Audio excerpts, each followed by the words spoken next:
Hello and welcome. I'm Dr. Ashley Boggan, the General Secretary of the Journal Commission on Archives and History. I'm your host today for our webinar, Know That You Are United Methodist. I'm joined today by Reverend Dr. Laceye C. Warner. Laceye serves as the Royce and Jane Reynolds Professor of the Practice of Evangelism and Methodist Studies, and Associate Dean for Wesleyan Engagement at Duke Divinity School. Welcome, Laceye. It is wonderful to be here with you today. Thank you. Thank you, Ashley. It's so good to be here with you. I'm excited about this. Me too. And thank you to everyone who is joining us live. Please post any questions you have throughout the webinar, and we'll answer as many as we can at the end of the conversation.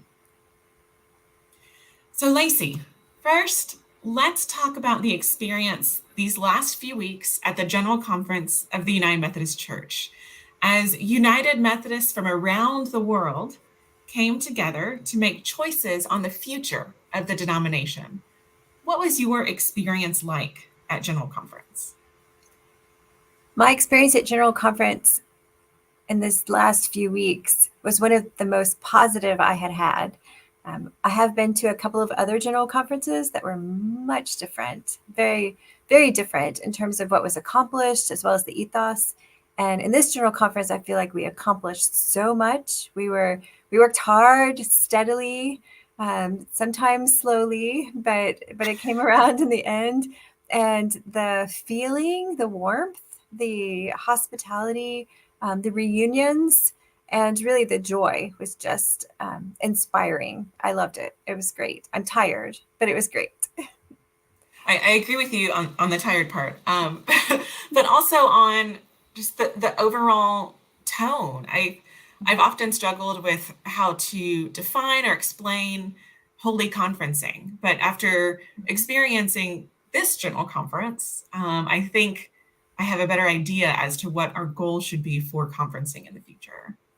Absolutely. Yes. Yes. That holy conferencing concept, which is theological and so hard to describe, it was definitely that. You know it when you see it. Yeah. Yeah, exactly. So we're here today to talk about your new book, Knowing Who We Are, The Wesleyan Way of Grace. And in this book, you invite readers into a richer and a deeper understanding of what it means to be part of the United Methodist Church. And you begin with a great question that John Wesley often began his treatises with. That question is, who is a Methodist? So for you, who is a Methodist?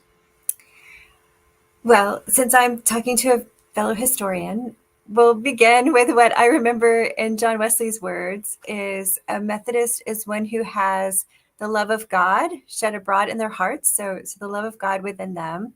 And I think a United Methodist for us today is someone who loves personally and within community, and really even cosmically all of creation, and does that in relationship with God and neighbor. So we're always receiving and giving in that loving relationship. Now, there are some other pieces about being a Methodist that makes us pretty distinct. And I'll just do one. That's because I'll just do one that we really begin as a movement, not out of a protest or differences, not an argument. We didn't leave anyone. There were sort of circumstances in terms of England and the War of Rebellion or Revolutionary War. And so it was really a geographic difference.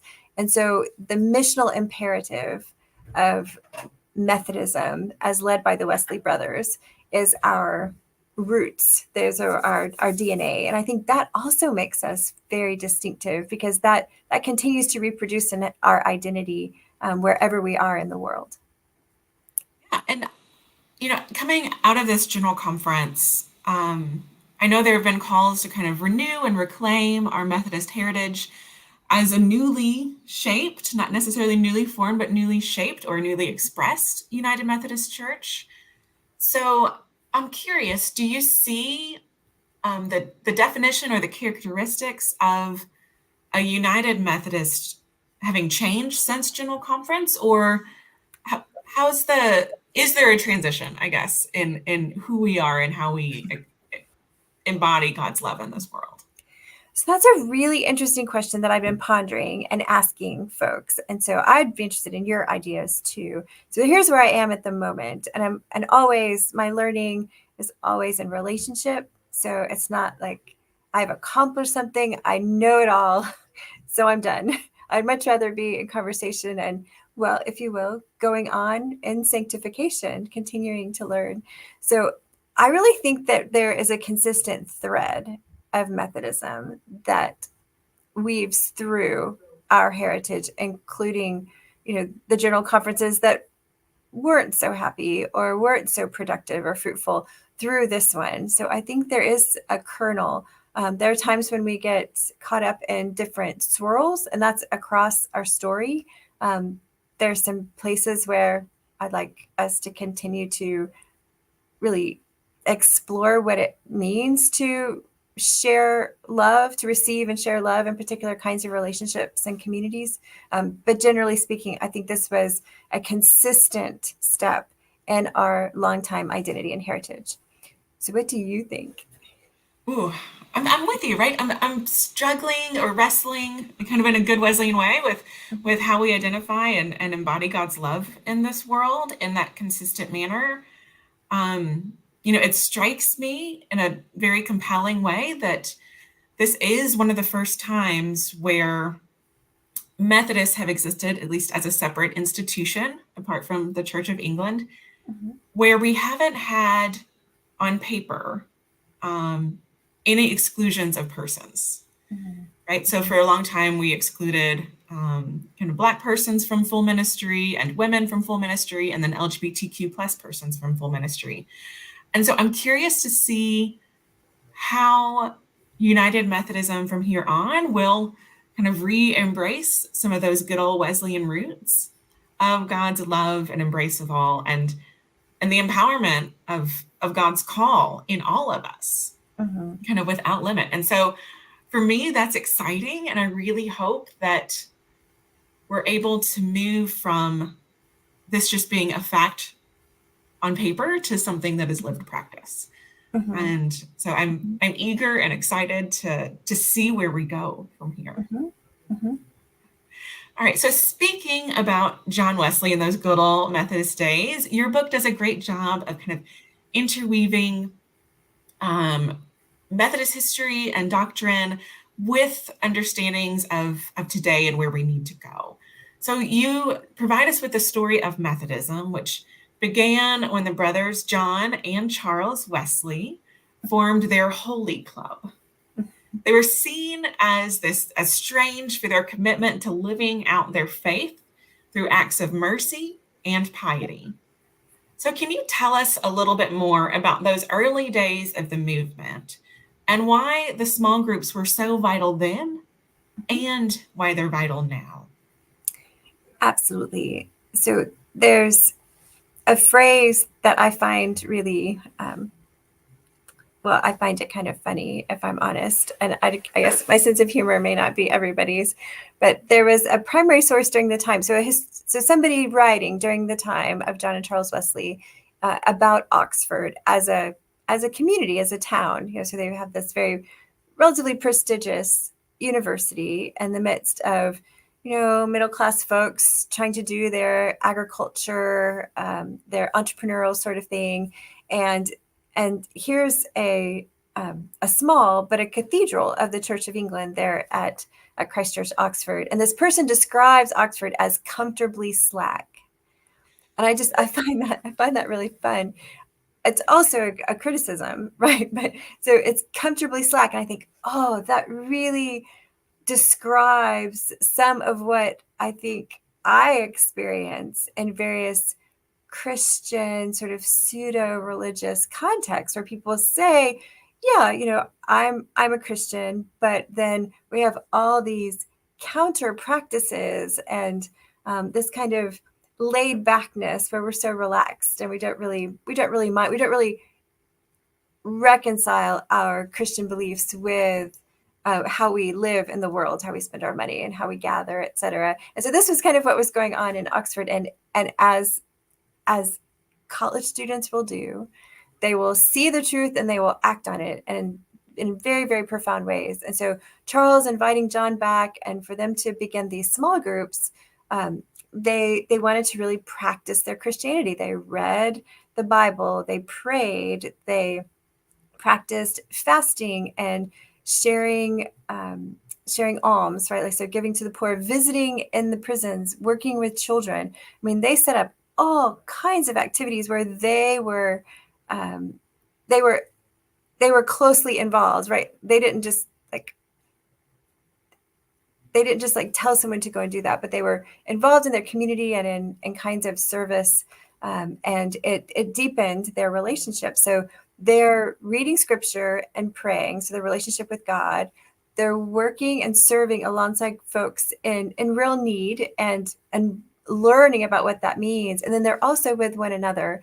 And so as they gather together in small group, usually a couple times a week, they're keeping a diary. They're keeping a list of what they do. John Wesley every 15 minutes. Like, wow, like that's pretty intense. But there's a method to it. But a piece that I really want to highlight in terms of the small groups over a long time is that John Wesley was most proud that those small groups would welcome anybody, that they were friends to all. And so people might not continue in this, pretty intense work with folks, but those that wanted to join and wanted to continue were very much welcomed and held accountable. So the small groups are so important because Christianity can be an individual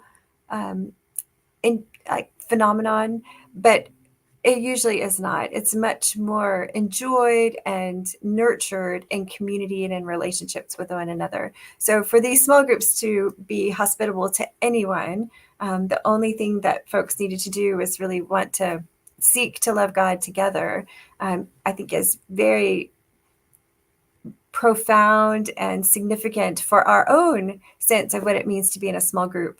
It is about having shared activities and time together, but it's also about deepening our relationships with God and one another. So is it fair to say that Christianity can be experienced in kind of solitude, but Methodism cannot? I'm sure there are examples that are counter, but those would be exceptions. I just really think those would be exceptions because the connectionalism, the small groups, the connectionalism, the network of how we relate to one another and how we gather and how we practice is, it's so rich and so significant that it creates these ecologies that flourish, right? That our faith together flourishes because of our relationship to one another and our seeing God in each other.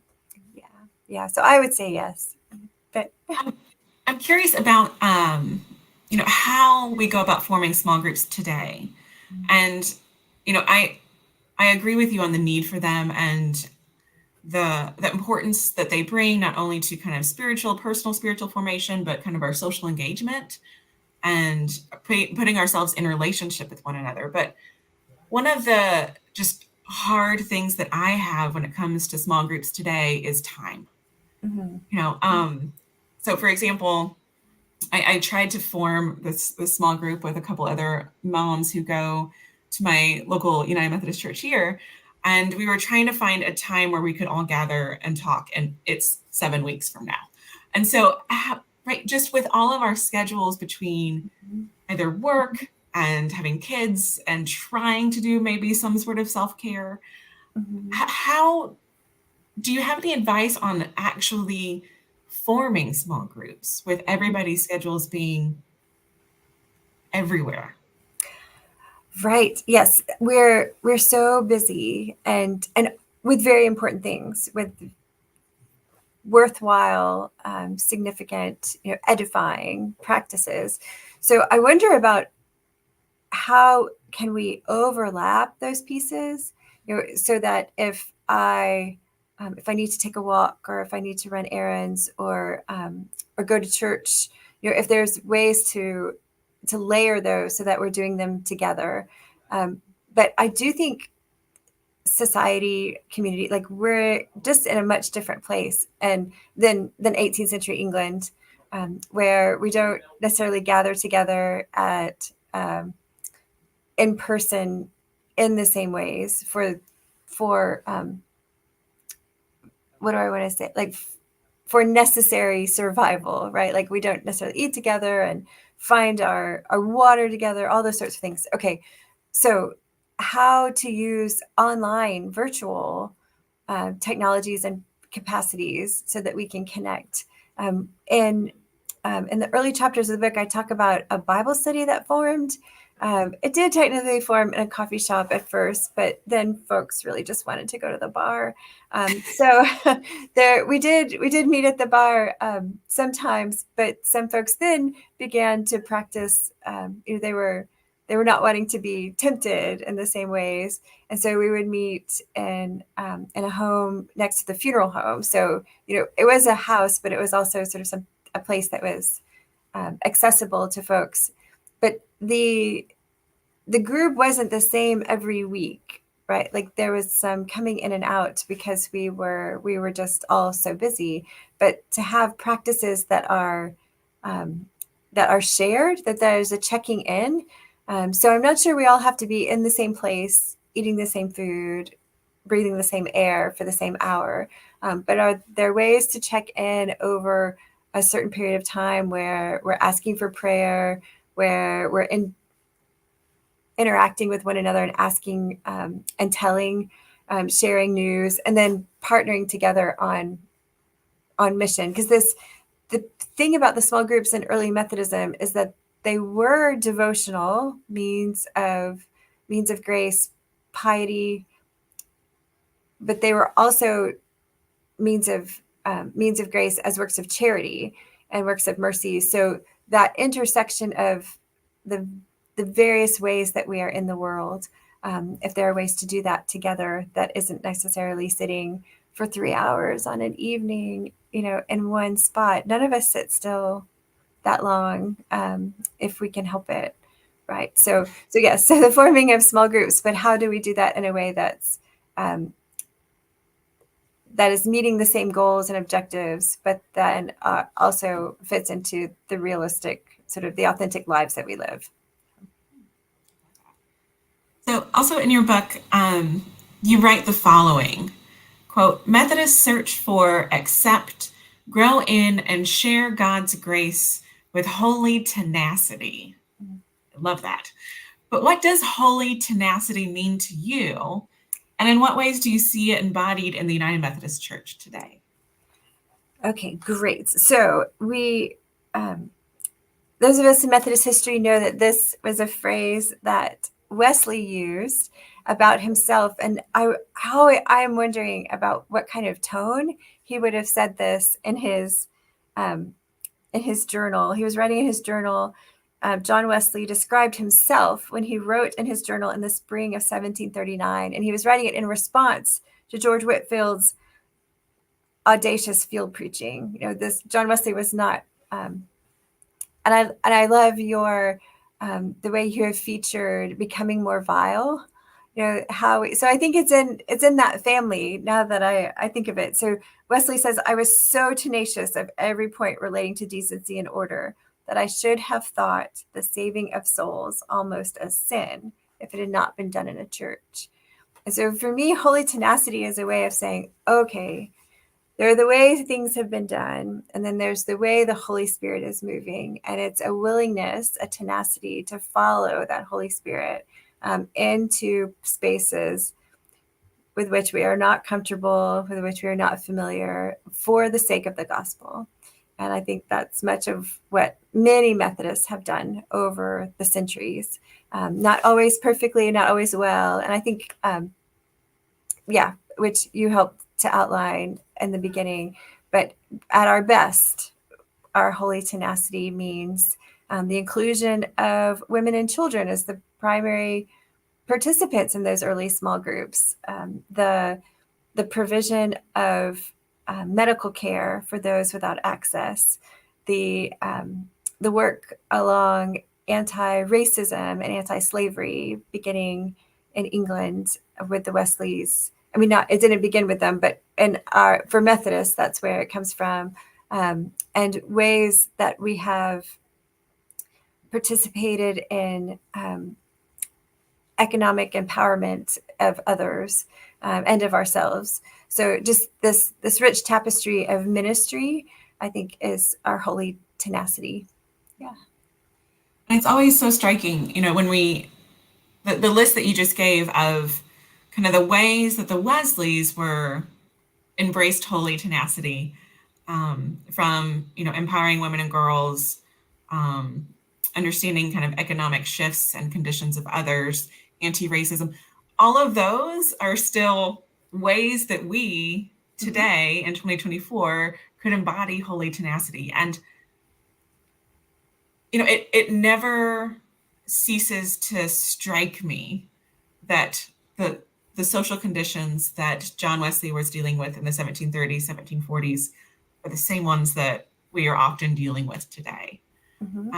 So what are some things that you think, some maybe practical tools that we could pick up from the Wesleys to embody holy tenacity right now, that either continue their work or maybe advance their work? Well, perceiving through prayer in small groups needs in our neighborhoods or in our communities. I think there are ways in which the Wesleys and the early Methodists, they practice a kind of asset-based community development. That's a little bit of a stretch. I don't know that I can document all of it, but there seems to be a kind of a similarity of spirit. And so that the grassroots, the small, seemingly granular efforts and collaborations then grow into something bigger. And so whether that's the use of our church spaces, if they're underutilized, in the 1900s, and I'm sort of moving around here, there's the establishment of schools and universities and the establishment of hospitals. While Methodists may not be the primary or majority of founders of such institutions, we really did a significant amount, and it was often women, and it was often sort of literally nickels and dimes, right, of collaborating. And so I think sometimes I'm around folks and they're saying, we have to do something huge, we have to scale, we have to do this, we have to do that. And it's like, well, actually, Methodism is a very local, very practical, very persistent movement. We don't necessarily set the world on fire. In fact, John Wesley talked about he didn't want there to be a wildfire. He didn't want Methodism to grow just so quickly. He had invitations to preach all over the place, but they had this rule that they did a little experiment, right, in 1745 to 1748, where they would only take the experiment is where they would preach anywhere, because they had a rule that they would only take invitations where there were small groups, because it's this network and this system. And so for today, I want us to rediscover the strengths of systems and the significance of, say, contemplative prayer or discernment in small groups, where we really think about not what do we want to do, but what does a community need? And then how do we partner together with folks to create not just a one-time relief, but systems that help to employ folks or feed folks or care for folks. That there are ways that we can use our buildings very creatively to make significant impacts in our neighborhoods. And there are many places that are doing that, and we just let's just keep telling those stories and keep exploring and experimenting. And that then embodies a holy tenacity. I mean, it sounds like what you're kind of picking up on is that a key value of United Methodism is mission. And that the Methodist legacy of missional impact began with those acts and works of charity and embodying that love of neighbor through caring for the poor and the imprisoned. Mhm. And for Wesley, holiness was relational, right? As we talked about earlier. Mhm. And it's through that relationship, that community and acts of justice, that Methodists today strive to invite others to experience God's grace in their lives. So, what can we learn, I think, from the missional practices of early Methodists that can be applied to today, that in this time that it's very different from 18th century?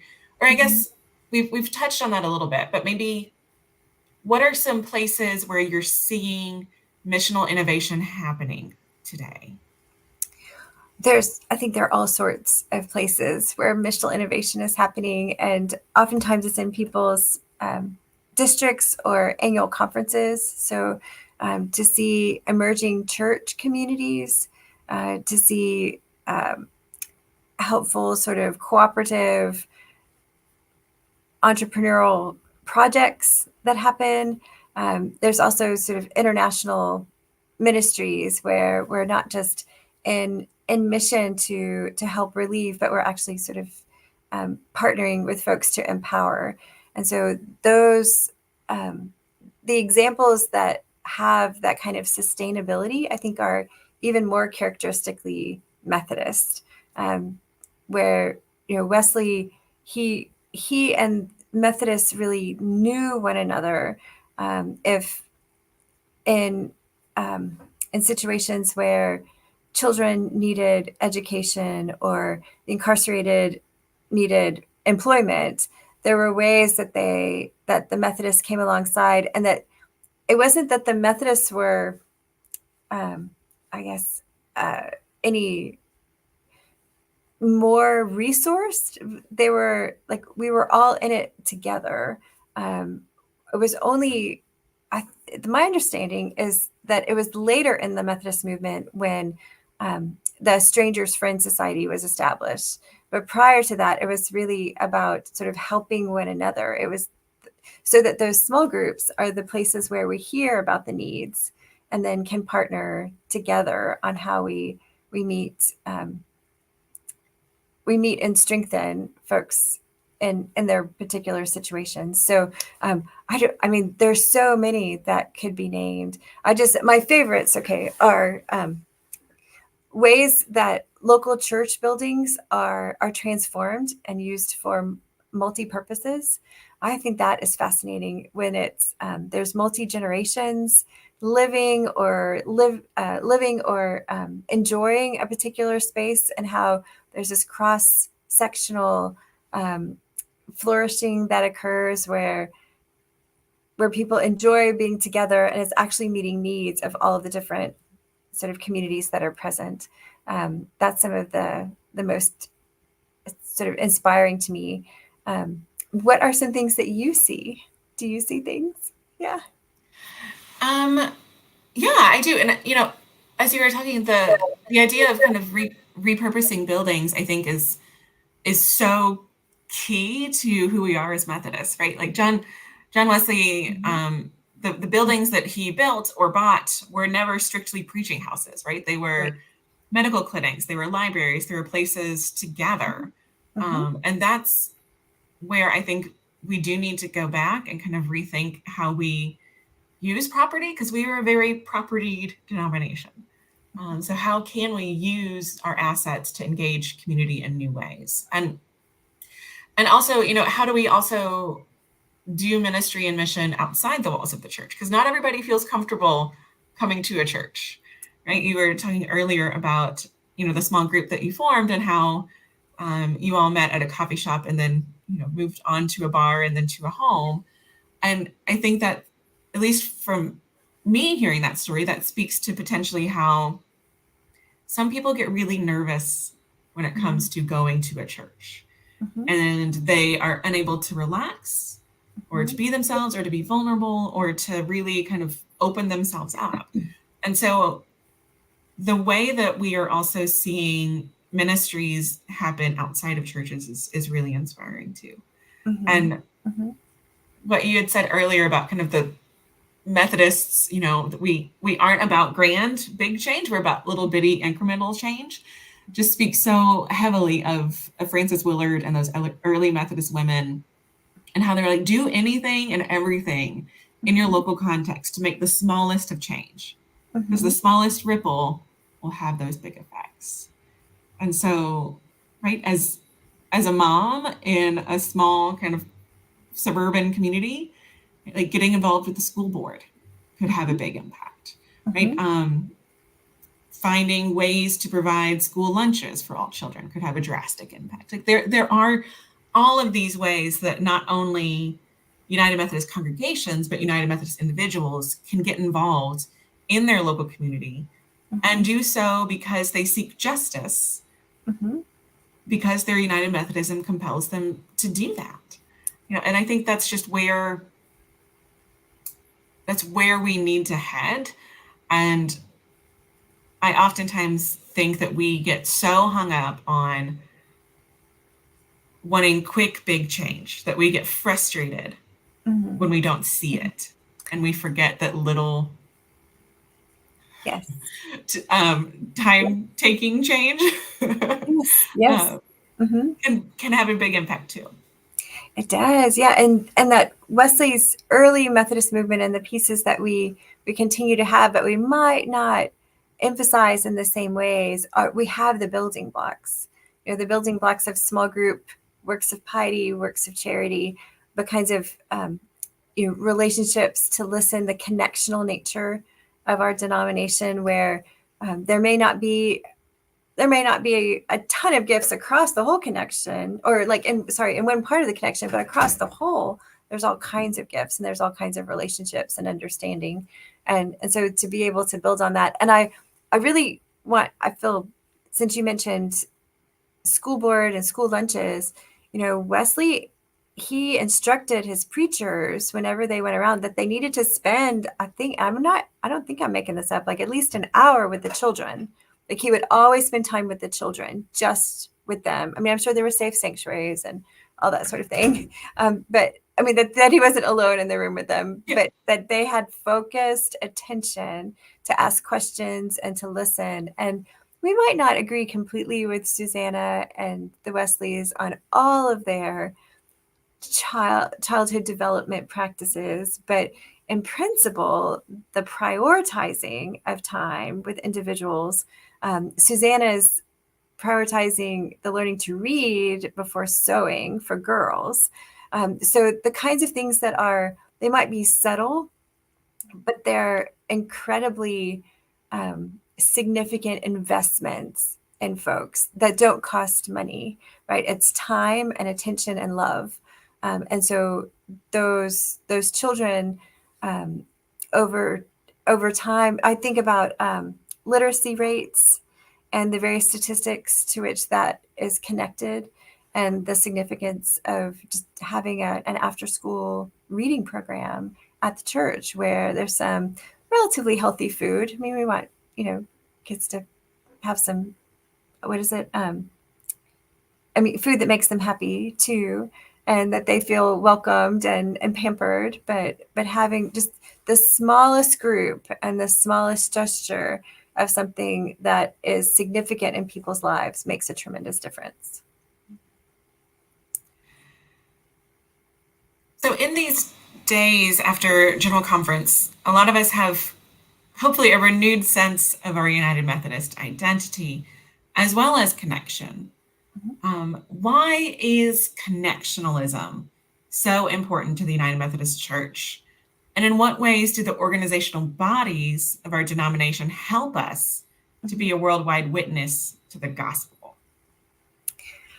Connection for the early Methodists wasn't just about organizational structure or sharing of financial resources. It was actually a theological concept. So it was a way of being in relationship with God and one another. So it was a way that we, through those small groups and through the conferences, that there would be a relationship with God and a discernment to follow God's lead in their various missional and other decisions. So the connection for us is similarly significant. There may be, a number of small membership churches across a particular county, And this might be a particularly difficult season for, say, a small membership church. And in the connection, there is friendship, there's encouragement, there are resources for all sorts of things, for worship and Sunday school and mission, so that we're not all on our own. And so as we receive from the connection, we also contribute in various ways to participate in UMCOR, the United Methodist Committee on Relief. We lived in Texas for several years, and it was right after an explosion. And this it was still a small town, but the closest sort of not as small town. And we, 10 years later, and folks are still saying how grateful they are for the Methodists. Now, all sorts of people came, all sorts of organizations were there, and they were there for months and months, years, 18 months, 24 months. But the Methodists, they were the first in, they're the last out, and they were the most responsive, the most attentive. And so that's not something that, say, the small church in this town that's mostly Catholic, then Baptist, and then a whole bunch of other things before they're Methodist.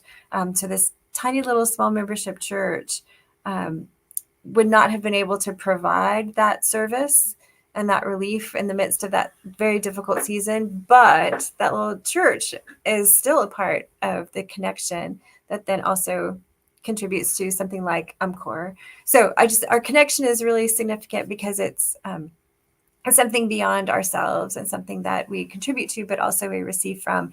And I think too, with General Conference and the possibility of regionalization, that we passed at General Conference, it'll go to the annual conferences, but to be this worldwide church where we have a parity of power and authority, where we can partner together beyond historical narratives that might not be as encouraging, but that we're really moving past some things that we've learned and have repented from. So to be a worldwide church in this particular era, I think, is a profound witness of what it means to be, to practice holy tenacity and to share God's love with one another. I love how you explained connectionalism as a theological concept, because so often, at least kind of in the conversations that I have, people, when they think of connectionalism, they automatically go to funding and apportionments. Mm-hmm. And there's this, sneaking congregationalism within the United Methodist Church, where so much of the narrative that is out there is keeping a majority of the resources in the local church to fund local ministries and the programs and missions and ministries of the local church. Mm-hmm. But framing connectionalism, or I guess reframing connectionalism as that theological concept, would be so useful and hopefully invigorating for the future United Methodist Church. And so how do you think we can go about getting people to understand or think about connectionalism in that theological way instead of in a financial way? Right. Well, that's a hard one. I think we need some workshopping on that one. That's sort of tricky, because having been at General Conference over the last few weeks and identifying that as describing that as holy conferencing, I mean, it's very hard to describe without somebody witnessing it.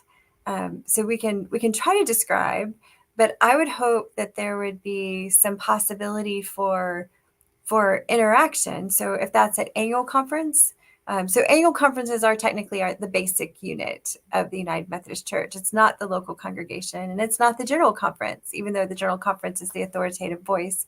But the annual conference is really where it all comes together. And so for folks, not just the delegates, but for people to spend a little bit of time at an annual conference to see, or to have the live stream or the videos, to see and to experience the sharing of gifts and the stories from across the connection, maybe not just in the annual, but also across the worldwide connection.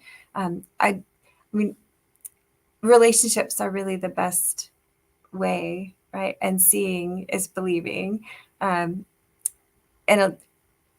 in this way in particular. So it's difficult. I think we tell the story, and we invite people, and just do that over and over again.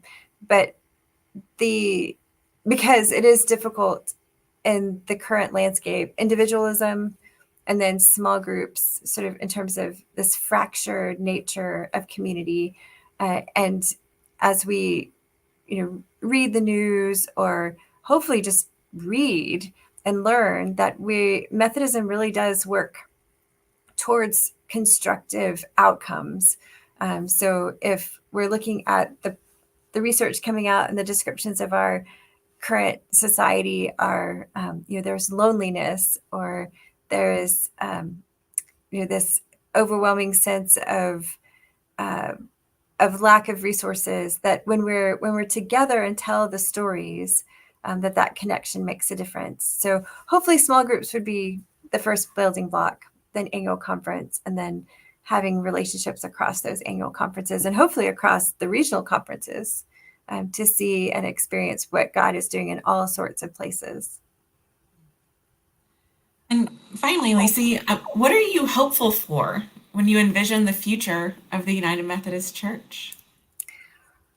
Well, I am hopeful, for so many things. I feel like the possibilities and the actualities for Methodism are stronger than we have been in such a long time. So I'm hopeful that we will continue to share the gospel, and that we'll do that in really innovative ways, and things like fresh expressions and new church starts in the midst of areas that might not have a lot of a Christian presence, or maybe no longer a United Methodist presence. I think working in education and medical care, healthcare, we continue to do that. I hope we continue to do what we've been called to do over so long, and that we have a renewed sense of connection and possibility, and the relationships, and the warmth of this last general conference, of this holy conferencing. That there's really,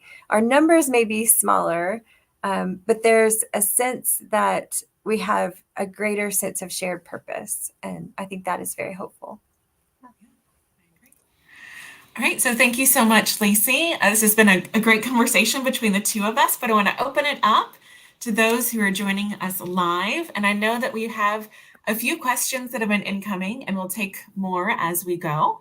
So let's start off with, we have a question from Rusty Carpenter in Tampa, Florida. He says, can you please comment on the pending full communion with the Episcopal Church and what it means for the United Methodist Church? So full communion with the Episcopal Church is very exciting. So this has been in the works for decades, and all sorts of groups have been meeting together and praying and discerning. And it's a very exciting moment to say, especially since we began in relationship as a renewal movement within the Church of England, then to see the Episcopal Church in the USA as a possible partner. So the Episcopal Church USA will meet in June and have a similar vote, and we hope that that all goes positively. And then what it would mean for us is that we would have greater resources to partner for ecumenical partnerships, and sharing buildings, sharing appointments, sharing ministries. There could be cross-denominational appointments. There could just be all kinds of practical ways that we would be in ministry together.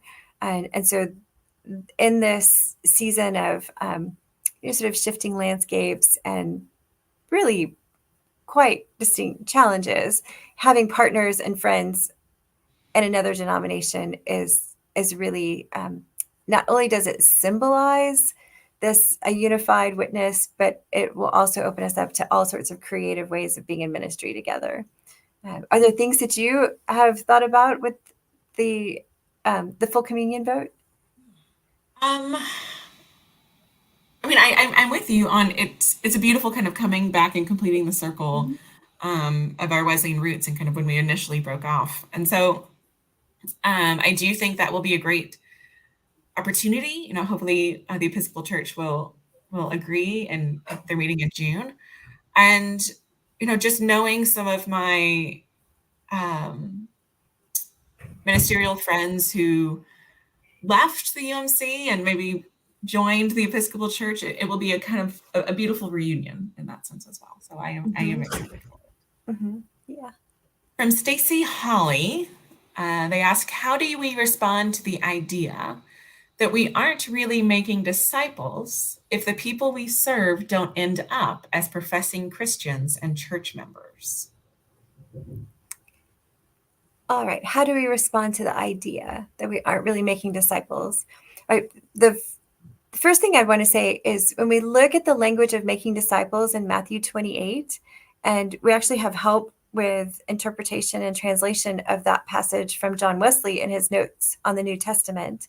The agent who is doing the making is God. So we're not making disciples. We are invited by the triune God to participate in the unfolding of God's work in the world, and inviting folks participating in God's work and inviting people into relationship. But it's really God's work and Holy Spirit that makes disciples. And it's also sort of complicated, or maybe it's not complicated.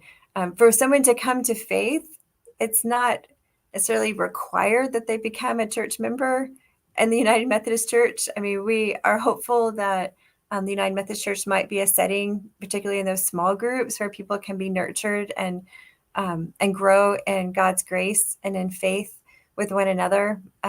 But we're just partners along the way as God does God's work in and among each of us.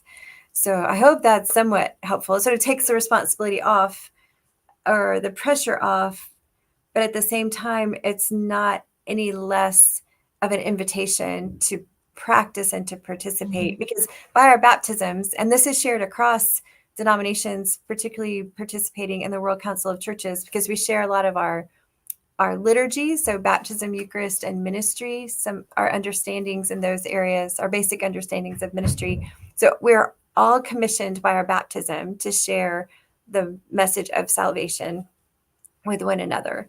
So through our lives and through our words. So we're all commissioned, but in those results, sometimes we have to trust that we're planting seeds, and God will bring the harvest in God's time. Makes me think about the mission statement of the United Methodist Church, right? Making disciples of Jesus Christ for the transformation of the world. And perhaps a better reading of it could be inviting people to be disciples, or walking with people. If God's the one doing the work, how do we invite people to God? Okay. I'm going to be thinking about that the rest of the day. So thank you for that answer. From Wade Floyd, this person says, I love the practical ministry and theology that we've been talking about in this webinar. And he wonders if the book speaks to this practical ministry and theology as well, and wonders if you can give an example from the book of that practical ministry and theology. Sure. Well, my sense is that there are examples in each chapter of practical ministry and theology, the way our practical theology actually is embodied in our ministry, from the practicing and understanding of grace in small groups, the practicing of our understanding of baptism and Eucharist in our local church settings, how we read the Bible and understand God's word in the context of our lives and community.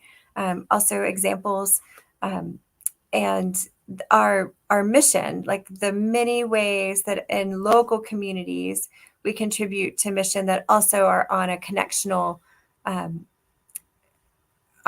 level in the midst of the denomination. So in each chapter, it was my goal to have a number of practical examples of what we believe as United Methodists and how that is lived out in particularly our local settings. While clergy are very welcome to read this, I particularly had lay leaders in mind, lay members of local churches, so that it is a sort of a reminder of from where we come, and hopefully an encouragement for where we can go. Wonderful. All right, and one more question. Earlier in our discussion, we mentioned that sometimes we can make Christianity into too much of an individual phenomenon. May 24th is almost here. And so this person is wondering, do we make too much of John Wesley's Aldersgate experience, where he felt his heart strangely warmed? Is it worth counteracting with more teaching about Wesley's experiences overall, or is the individual communal tension necessary?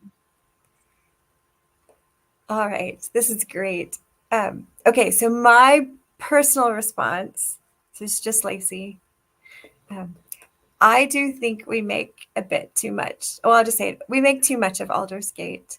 Aldersgate, I think, is significant as an idea of and an experience of personal relationship.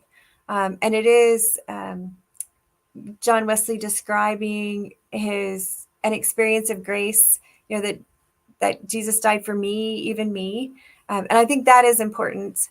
However, John Wesley talked on many occasions after Aldersgate in less confident ways about his personal relationship. And so while personal relationship is significant, it's not the only way we embody our faith. It's also about love of God and love of neighbor. And sometimes our understanding and our relationship with God is through our neighbors.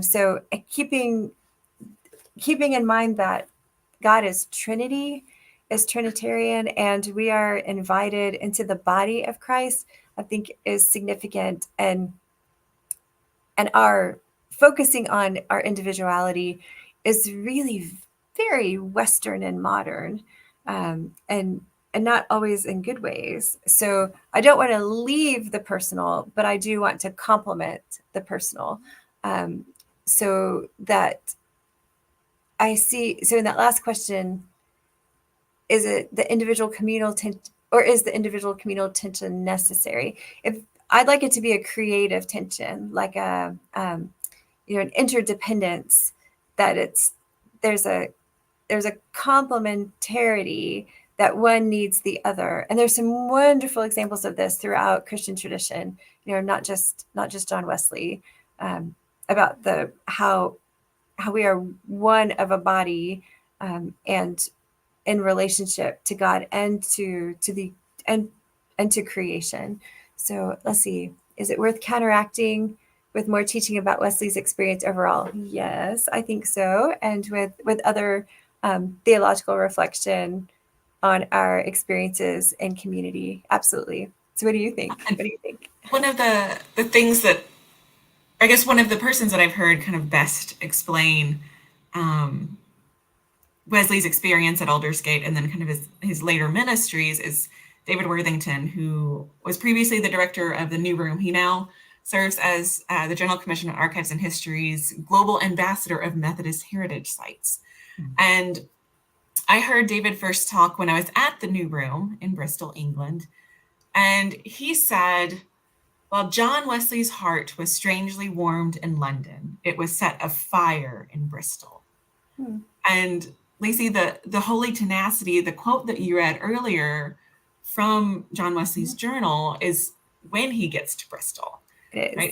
It's that time where he preaches in the field for the first time, where he really sees the effect of these small societies and goes about organizing them with a building and with all these extra resources. And that's what sets his heart on fire. And so whenever I go out and I talk about, United Methodist mission in the world, I always ask the question, what sets your heart afire? Not what strangely warms it, but what burns inside you with the love of God? And how do you get that out and share that? Mm-hmm. So, and So I lived in Bristol for 3 years. I was a pastor on the Kingswood Circuit and started some graduate work, and I volunteered at the New Room and would listen to the pastors around. Now, this was a long time ago. This was in the 90s. This was, 25, 30 years ago. And to see the spots, where he would have preached, and to see sort of the urban existence like around, there is that tenacity was clear. Like it wasn't just like everybody signed up for Methodism and said, "Oh yay, go Wesley!" Like that. It wasn't like that at all. At all. Just the resistance and the possibilities, but then seeing the glimmers across, and that everyone's personal journey was significant, but it was also in the context of this larger connection and a larger existence in a world that is not always welcoming. But for the Methodists, they did their best to make space with what they knew and with what they had. And I think that that's very inspiring, and that we have some great role models from which to learn. Sometimes what not to do, but a lot of what to do. So Those are useful lessons as well. they are. Yeah. Well, Lacey, thank you once again for joining me in this meaningful conversation about the heart, the strangely warmed, sometimes strangely afire heart of United Methodism. It has been a true joy to talk with you and to all of the persons who are listening here. Yes, thanks so much. Thank you so much. This was great. Thank you everyone for joining us, and thank you for your questions. To discover more about the study, go to amplifiedmedia.com and search Knowing Who We Are. Amplify Media has made the first episode of the study available to watch for free. Thank you to Amplify Media for sponsoring this series. Visit their site to learn more about the resources they provide churches. Thank you again to everyone for joining us today. Have a blessed day.